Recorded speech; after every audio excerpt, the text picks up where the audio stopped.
театрына 116 ел. Әйдәгез әле аның шишмә башына әйләнеп кайтыйк әле. Татар театры ничек барлыкка килде икән? Әлбәттә, бу нәкъ шул көнне генә туган дигән сүз түгел инде. Менә ул вакытта безнең әлбәттә гарәп шрифты булган, татарча театр диелгән монда, менә кызганыч бала диелгән. Татар театры ул татарның үзенең халкыннан килеп чыккан. Менә Лора ханым әйтеп үттегез, алар инде гастрольләргә дә чыкканнар дип. Менә бүгенге көндә дә гастрольләр оештыру ул бит инде бик җаваплы эшләрнең берсе дип әйтергә кирәк. Менә ул чорда ничегрәк барган? Кай вакыт ниндидер дини бәйрәмнәр туры килсә, бөтенләй аларны куып чыгаралар. Менә бик авырлыклар белән, ачлык белән. Һәм барлык эшләрне дә алар инде үзләре башкарганнар. Әле аларның бит юлларда барганнар, истәлекләр бар. Шәрык клубында Габдулла Тукай өчен махсус урында калдырылган булган икән. Ләкин инде ул һәр вакыт тамашачылар белән бергә утыра торган булган. Ничектер оялганмысың инде ул? Ташкентның театрының музеенда Камал Беренченең исеме дә тора, безнең үзбәк театрында булышучылар. Шуңа күрә менә шушы милләтләр арасында безнең татар өлгергәнрәк булган.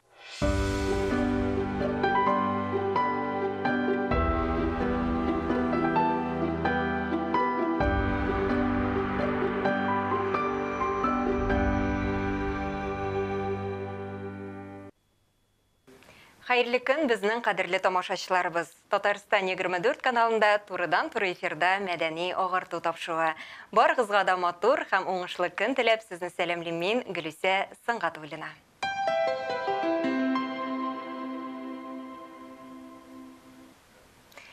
Театр яктылыкка, нурга илтә, кире юлга җибәрми, уңга илтә. Бүген 22 декабрь Татар театрының туган көне. Гасырдан артык тарихы булган Татар театры нинди юллар үткән? Бүгенге тапшыруыбыз шул хакта булыр. Кунагыбыз Татарстанның халык артисты һәм ат казанган сәнгать эшлеклесе Камал театры музее мөдире Луара Шакирҗан. Хәерле көн, исәнмесез Луара ханым, хош килдегез. Хәерле көн, хөрмәтле тамашачылар. Бәйрәм белән сезне. Әйе, бәйрәм белән, синең белән минем бигрәк тә инде без Камал театрында эшләүчеләр. Сине дә бәйрәм белән һәм мин барлык театр сөюче тамашачыларын да театрның туган көне белән котлыйм. Тамашачыларыбызның бөтенесе диярлек татар халкы бик ярата театрны. Әйе шул. Театр ул дәва шулай бит, спектакльләргә йөрсеннәр һәм җаннарына дәва шифа алып китсеннәр. Әлбәттә, Тукай бик дөрес әйткән, менә син аның шигырь юллары белән башладың. Әйе шул. Хөрмәтле телевизор караучылары, әйтеп үткәнемчә, тапшыруыбыз турыдан-туры эфирда бара. Тапшыруыбызның кунагына сорауларыгыз булса, безгә шалтыратыгыз. Студиябыз телефоны 511 99 66 һәм төбәкләр өчен түләүсез номер 8800 532 55. Лора ханым, миңа калсам, Татар театр тарихын сездән дә яхшы белүче кеше юктыр ул. Әңгәмәбезгә күчкәнчә идек, башта тамашачыларыбыз хузурына сезнең хакта сюжет тәкъдим итеп үтик. Бергәләп карыйбызмы? Игътибар экранга.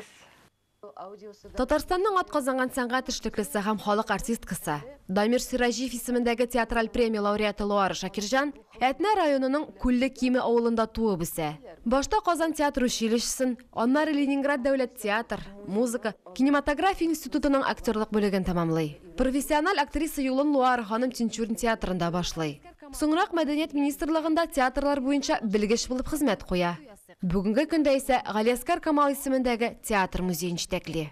Луара Шакирҗан күренекле театр эшлекләре иҗатына багышланган мәкаләләр авторы.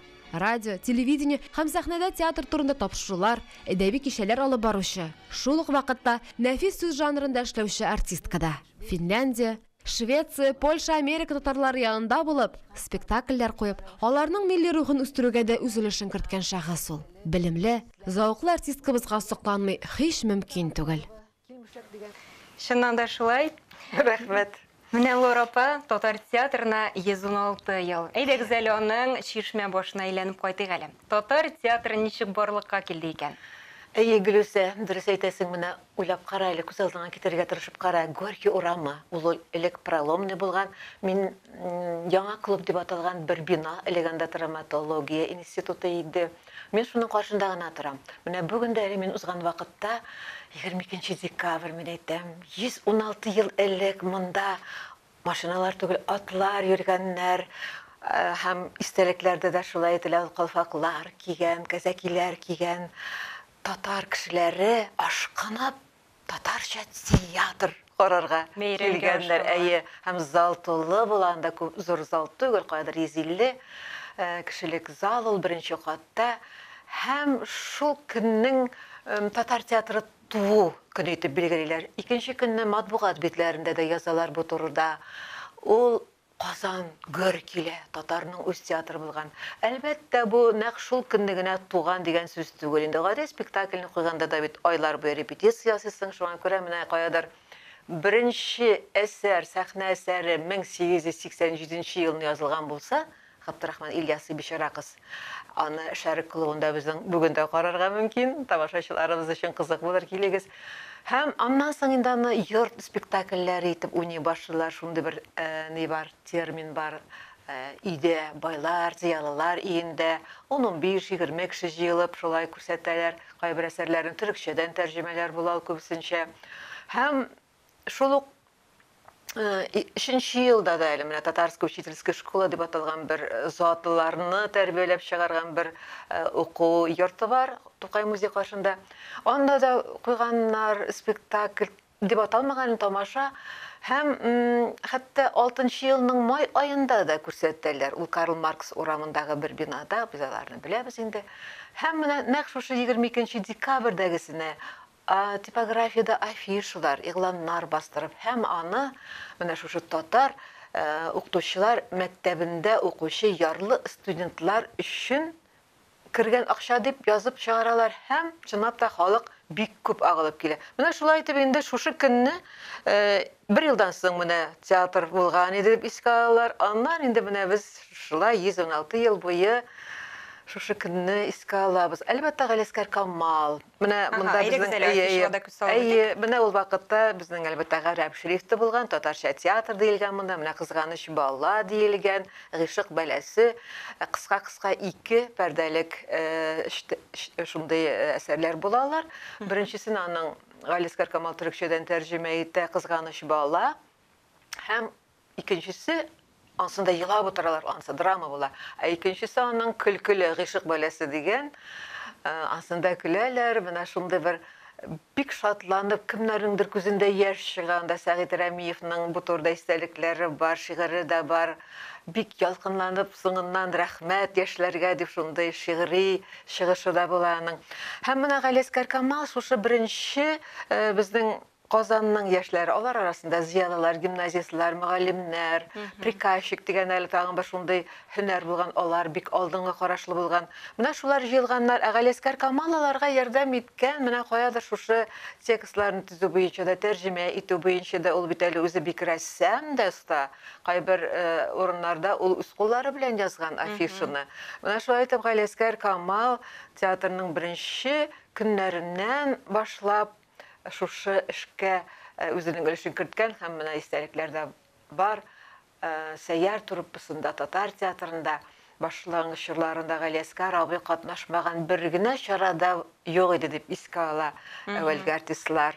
Менә шулай ул бит әле үзенең энеләрен дә, Камал 1, Камал 2, Зәйнәп Камалова, алар да аның юлыннан китәләр, барысы да театрга үзләренең зур өлешләрен керткән шәхесләр.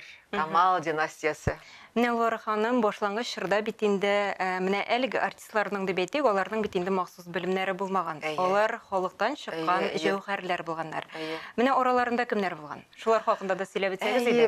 Безнең беренчеләребез инде ул менә ул бит Казанда шушы яшьләр, аннан соң аны яшьләр исеме белән дә йөртәләр, бер үзешчән һәвәскәрләр бүлеге театры дип әйтеп булмый, труппасы төркеме.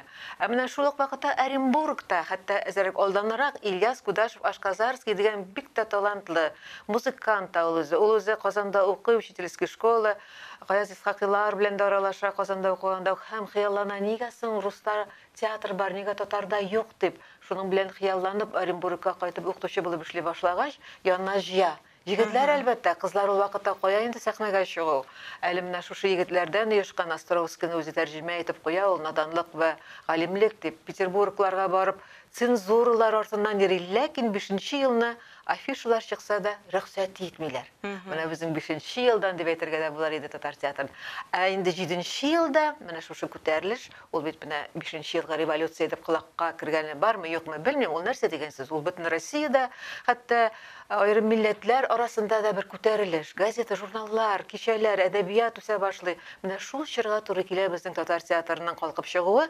Һәм менә мин монда онытканчы бер бик мөһим нәрсәне әйтим әле. Мин анда экскурсиялар вакытында әйтәм.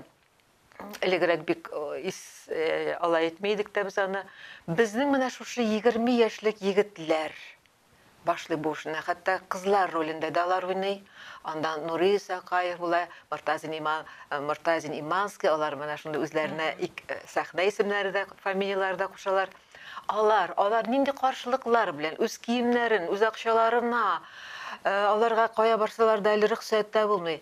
Ә менә 1750 елларда Елизавета императрицаның указы әмере белән Россиядә театр оештырыла. Шулай бер хәвескәрләрне труппасы алар театр итәләр. Анда аларга бит бина турында да, кием турында да, ашау-эчү турында да уйлысы юк, уйна, иҗат иткән, нинди.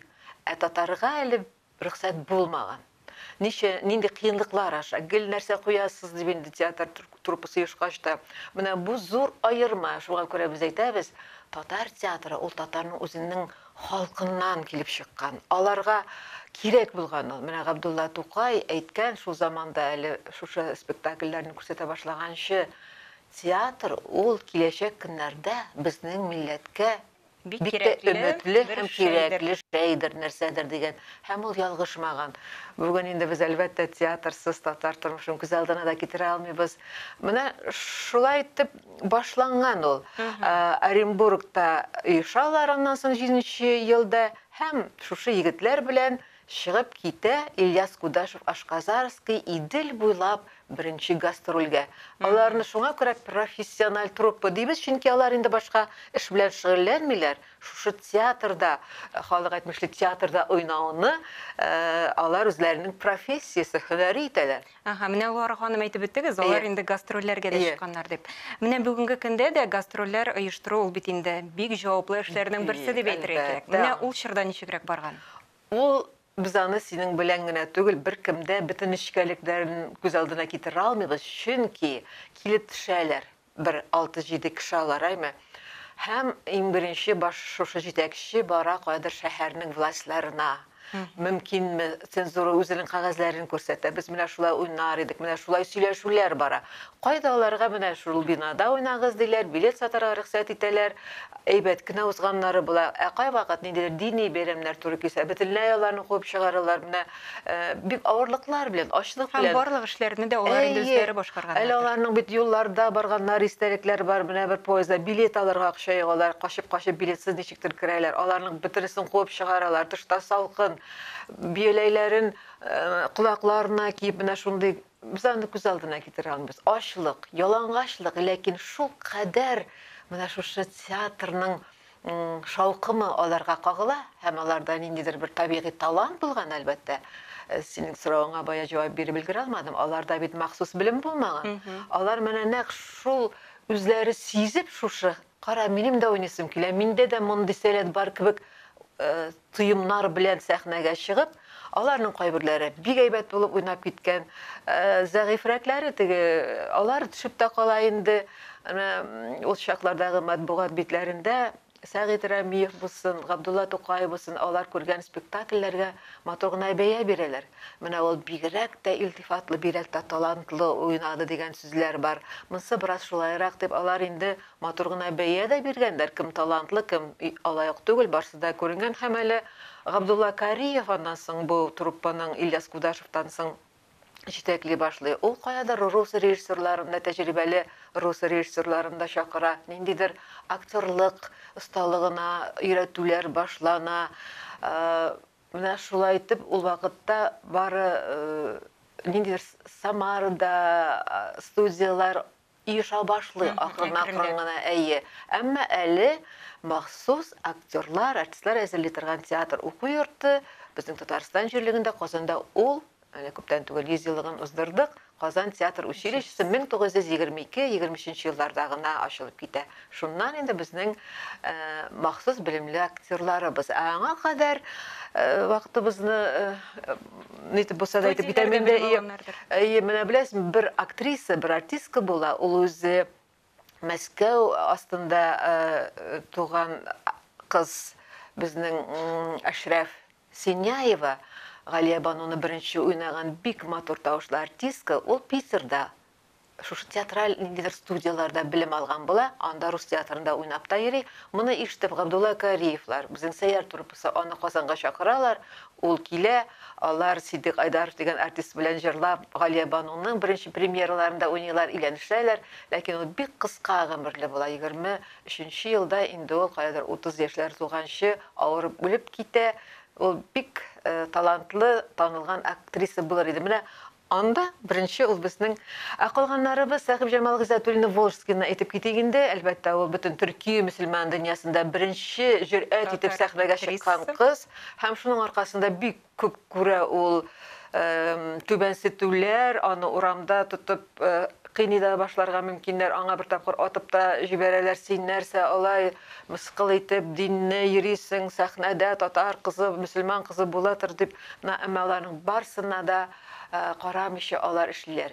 Тукай, менә синең әйткәнең бая син миннән әле башлангачы сорап та куйдың. Тукай, ул шушы вакытта менә безнең татар театрының бер таянышы була. Якын досты була шулай. Ул менә барыммы театрга, юкмы дип торган вакытта Алискар Камалның беренче театрын беләбез бит инде. Ярамый, картлар әйтә, бармыйсыз, яшьләрнең барасы килә.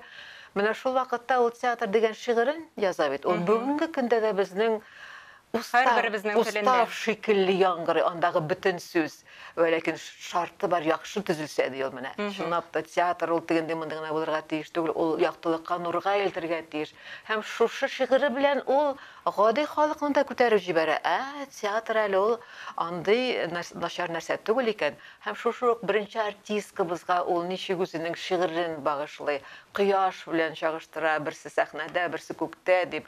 Аның авырчакларында безнең Шәрик клубы урнашкан йорт белән Болгар кунакханәсе бергә.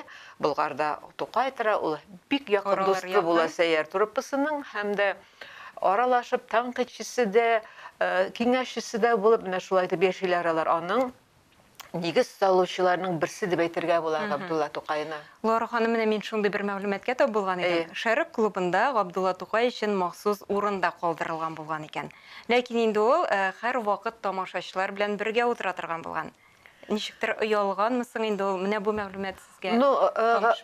Габдулла Тукайның тыйнаклыгы, ниндидер һаваланып, мин дип биргән түгел бит инде, ул андый табигатьтәге кеше түгел, без аны инде сакланган исәлекләрдән беләбез.